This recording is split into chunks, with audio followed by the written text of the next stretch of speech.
আজ আমরা শুরু করছি radii of the bore orbits, অর্থাৎ বোরের যে পরমাণুর যে মডেল দিয়েছেন সেই বোর পরমাণু মডেলের যে কক্ষপথের ব্যাসার্ধ সেটা আমরা আজকে নির্ণয় করব। ঠিক আছে, তার আগে আমরা রাদারফোর্ড এবং বোরের যে মডেল পেয়েছি, অর্থাৎ আমরা আগের ক্লাসে যে রাদারফোর্ড এবং বোরের পরমাণু মডেল পেয়েছি তাদের মধ্যে যে বেসিক ডিফারেন্স সেটা কি না, রাদারফোর্ড বলেছে নিউক্লিয়াসের চারপাশে বৃত্তাকার কক্ষপথে ইলেকট্রন ঘোরে। বোর কী করেছেন না, বৃত্তাকার কক্ষপথে ইলেকট্রন ঘুরবে কেবলমাত্র সেই বৃত্তাকার কক্ষপথে যে বৃত্তাকার কক্ষপথের কৌণিক ভরবেগের মান h/2π এর সরল গুণিতক আকারে থাকবে, অর্থাৎ h/2π এর পূর্ণ সংখ্যার সরল গুণিতক, তাই না? এইটা হচ্ছে বেসিক ডিফারেন্স রাদারফোর্ড এবং বোরের অ্যাটমিক মডেলের মধ্যে। চলো আমরা সেই বৃত্তাকার কক্ষপথ কল্পনা করে নিই। তাহলে ধরে নিলাম এটা হচ্ছে একটি নিউক্লিয়াস যার চার্জ হচ্ছে Z/E। কারণ কি, নিউক্লিয়াসের মধ্যে জেডটা হচ্ছে প্রোটন সংখ্যা, তাহলে জেড সংখ্যক প্রোটন যদি থাকে তাহলে তার যে মোট আধান সেটা কি, একটি করে ইলেকট্রনের আধানের সমান প্রোটনের আধান, কিন্তু অপোজিট চার্জ। ঠিক আছে, আর ধরে নিচ্ছি একে কেন্দ্র করে বৃত্তাকার কক্ষপথে এইরকম একটা বৃত্তাকার কক্ষপথ যার ব্যাসার্ধ আমরা ধরে নিচ্ছি আর আমি সাফিক্স এন দিচ্ছি। এটা কি এনতম কক্ষপথের জন্য। এন যদি 1 হয় তাহলে প্রথম কক্ষপথ, এন যদি 2 হয় তাহলে দ্বিতীয় কক্ষপথ, এরকমভাবে যাবে। তাহলে এখানে একটি ইলেকট্রন রয়েছে, ক্লিয়ার হচ্ছে? এখন এই মুহূর্তে ইলেকট্রনের উপরে কিন্তু দুটো বল ক্রিয়া করে। ঠিক আছে, তার কারণটা কি না, ইলেকট্রন এই দুটো বল না থাকলে কিন্তু এই বৃত্তাকার কক্ষপথে আবর্তন করে না। কি সেই দুটো বল? একটা হচ্ছে কুলম্বিক অ্যাট্রাকশন ফোর্স, যেটাকে আমরা বলছি কি না ZE নিউক্লিয়াসের চার্জ ইনটু ইলেকট্রনের চার্জ, ওই যে বহিঃস্থ যে ইলেকট্রনটা রয়েছে এই ইলেকট্রনের চার্জ বাই এদের মধ্যবর্তী যে দূরত্ব আর সাফিক্স এন এর হোল স্কয়ার। তাহলে এটাকে কি বলছি আমরা,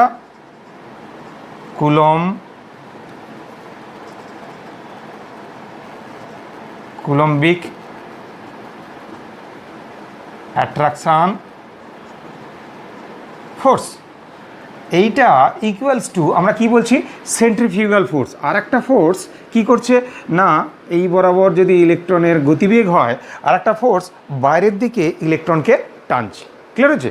এবং সেটাকে আমরা বলছি কি অপকেন্দ্র বল বা সেন্ট্রিফিউগাল ফোর্স। সেই সেন্ট্রিফিউগাল ফোর্সটা কি না mv²/r সাফিক্স n। এখন প্রশ্ন হচ্ছে ইলেকট্রনের ইলেকট্রনের উপরে ক্রিয়াশীল এই দুটো বলের মান যখন সমান হবে, অর্থাৎ সেই সিচুয়েশানটাকে আমরা বলছি কি ইকুইলিব্রিয়াম সিচুয়েশান বা সাম্যাবস্থায়, তখনই একমাত্র কিন্তু ইলেকট্রন এই বৃত্তাকার কক্ষপথে ঘুরবে। এদের মধ্যে যদি কুলম্বিক অ্যাট্রাকশন ফোর্স বেশি হয় তাহলে ইলেকট্রন নিউক্লিয়াসের দিকে আসবে, সেন্ট্রিফিউগাল ফোর্স যদি বেশি হয় তাহলে ইলেকট্রন কক্ষপথ থেকে বেরিয়ে যাবে, ক্লিয়ার হয়েছে? কেবলমাত্র এই দুটো ফোর্সের সমান হওয়া, অর্থাৎ যে সিচুয়েশানটাকে আমরা বলছি কি সাম্যাবস্থা, এই যে অবস্থা, অর্থাৎ এই যে সিচুয়েশান কি বলছি আমরা, এটাকে বলছি কি ইকুইলিব্রিয়াম বা সাম্যাবস্থা সিচুয়েশান। এই যে অবস্থাতেই একমাত্র ইলেকট্রন ওই নির্দিষ্ট বৃত্তাকার কক্ষপথে কি আবর্তন করবে, যখন তার কৌণিক ভরবেগ mvr = nh/2π, ক্লিয়ার হয়েছে? তাহলে এখন এই উপরের যে ইকুয়েশান, এখান থেকে দেখো আমরা কাটতে পারি কি r², এই rn একটা কেটে গেল।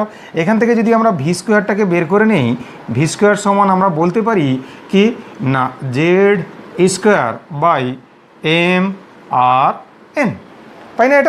এটাকে আমি দিলাম ধরো 1 নম্বর ইকুয়েশান, ক্লিয়ার হয়েছে? আচ্ছা, এখানে প্রথমেই বলে নেওয়া ভালো, আমি এই যে কুলম্বিক অ্যাট্রাকশন ফোর্স যেটা বসিয়েছি এটাকে আমরা নিচ্ছি কি সিজিএস পদ্ধতিতে। যদি এসআই পদ্ধতিতে নিতাম তাহলে এখানে চলে আসতো কি 1/4πε0। আমি একটু পরে করে দেখাচ্ছি। যাই হোক, তাহলে বোরের তত্ত্ব থেকে পাই কি পাই আমরা না mvr কৌণিক ভরবেগ সমান nh/2π। তাহলে এখান থেকে যদি আমি v² করি, v² সমান আমরা পাই n² h² 4π² m² আর সাফিক্স এখানে n দিলাম স্কোয়ার। এটাকে আমি দিলাম 2 নম্বর ইকুয়েশান।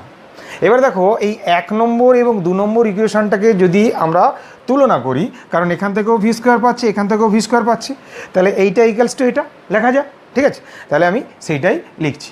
এখানে লিখলে আমরা যেটা পাই দেখো, Z square by M R N R suffix N equals to N square A square by 4 pi square M square R suffix N এর হোল স্কোয়ার। তাহলে এখান থেকে দেখো, এখান থেকে এই একটা আর এন কাটলো, স্কোয়ার কাটলো, এম কাটলো, স্কোয়ার কাটলো। দেখো আর তো কিছু কাটাকাটি মোটামুটি যাচ্ছে না। তাহলে এই আর এনটাকে যদি আমি এদিকে নিয়ে আসি, তাহলে জেড স্কোয়ারটা কি নিচে চলে যাবে। তাহলে এখান থেকে পাবো R suffix N equals to N square A square 4 pi square m Z square. এই যে ইকুয়েশনটা, এটা আমরা পেলাম কি না, বোরের তত্ত্ব অনুযায়ী এনতম কক্ষপথের ইলেকট্রনের ব্যাসার্ধ। যেখানে এন এর মান যদি 1 হয় তাহলে প্রথম কক্ষপথের ব্যাসার্ধ, এন যদি 2 হয় তাহলে দ্বিতীয় কক্ষপথের ব্যাসার্ধ, এবং সো অন। এখন প্রথমেই বলে রাখা ভালো, এখানে এই যে জেড, সেটাকে আমরা বলছি কি, যে পরমাণুটাকে নিচ্ছি তার পরমাণু ক্রমাঙ্ক। আর কি, বোরের এই যে তত্ত্ব, সেটা কিন্তু কেবলমাত্র প্রযোজ্য হাইড্রোজেন বা হাইড্রোজেনের ন্যায় 1 ইলেকট্রন সিস্টেমের ক্ষেত্রে। যদি কোনো পরমাণু বা আয়নের মধ্যে 1-এর বেশি ইলেকট্রন থাকে, তাহলে কিন্তু এই ফর্মুলা অনুযায়ী আমরা তার কক্ষপথের ব্যাসার্ধ নির্ণয় করতে পারবো না। কেবলমাত্র কখন সম্ভব? 1 ইলেকট্রন সিস্টেমের জন্যই প্রযোজ্য। ক্লিয়ার হচ্ছে? এখন এখান থেকে যদি আমরা সিম্পলিফাই করি, তাহলে আর এন ইকুয়ালস টু পাওয়া যায় যেটা, সেটা কি না, H square 4 pi square M square into N square by Z. এখন এই যে মানটা, এইটা যদি আমরা বসাই সিজিএস পদ্ধতিতে, এইচ এর মান কত? এইচ এর মান, এইচ সমান হচ্ছে 6.626 ইন্টু 10⁻27 আর্গ সেকেন্ড। এম যদি বসাই 9.11 ইন্টু 10⁻28 গ্রাম। ইলেকট্রনের চার্জ 4.8 ইন্টু 10⁻10 ESU। আর পাই তো পাই ইকুয়ালস টু 3.14। তাহলে এইটা যদি আমরা বসাই সিজিএস পদ্ধতিতে, তাহলে দেখব এর যে মানটা 0.053 into N by Z square, sorry N square by Z angstrom এককে আসছে। এখন এই যে ভ্যালুটা, এই ভ্যালুটাকে আমরা বলছি কি, হাইড্রোজেন পরমাণুর প্রথম কক্ষপথের ব্যাসার্ধ। তার কারণটা কি, এখন হাইড্রোজেন পরমাণুর ক্ষেত্রে প্রথম কক্ষপথ যদি হয়, তাহলে এন ইকুয়ালস টু কত? 1। আর হাইড্রোজেন পরমাণুর ক্ষেত্রে জেড সমান কত? জেড সমান কত? 1। তাহলে আমরা এখান থেকে পাই, যেটাকে আমরা কখনো কখনো দেই R0 বা A0 সমান 0.53 অ্যামস্ট্রং। তার মানে হাইড্রোজেন পরমাণুর প্রথম কক্ষপথের ব্যাসার্ধ R0 বা A0 ইকুয়ালস টু কত? 0.053 অ্যামস্ট্রং। ক্লিয়ার হচ্ছে? এখন এইটাই যদি আমরা এসআই পদ্ধতিতে বের করি, তাহলে কি হবে দেখো। এসআই পদ্ধতিতে কি, জাস্ট এই জায়গাটায় আমরা কি করব না, 1/4 পাই এপসাইলন 0 এই ভ্যালুটা বসাবো। এই ভ্যালুটা বসালে তাহলে কিন্তু এই আর এর যে ব্যাসার্ধের যে এক্সপ্রেশনটা, সেটা কিন্তু চলে আসে এইরকমভাবে। সেটা হচ্ছে R n equals to epsilon 0 n square এই square pi m Z square. অর্থাৎ এইটাকে আমরা বলছি কি, এসআই পদ্ধতিতে বোরের এনতম কক্ষপথের ব্যাসার্ধ নির্ণয়ের সমীকরণ। ক্লিয়ার হচ্ছে? যেখানে এপসাইলন 0টাকে আমরা কি বলবো না, পারমিটিভিটি অফ ভ্যাকুয়াম, এবং এই এপসাইলন 0-র মান কত না, 8.85 ইন্টু 10⁻12। আর দেখো, যেখানে এইচের মান তখন আমরা কি করে দেবো, এখানে 34 জুল সেকেন্ড করে দেবো। ভরের মান কত করে দেবো, এখানে 31 কেজি করে দেবো।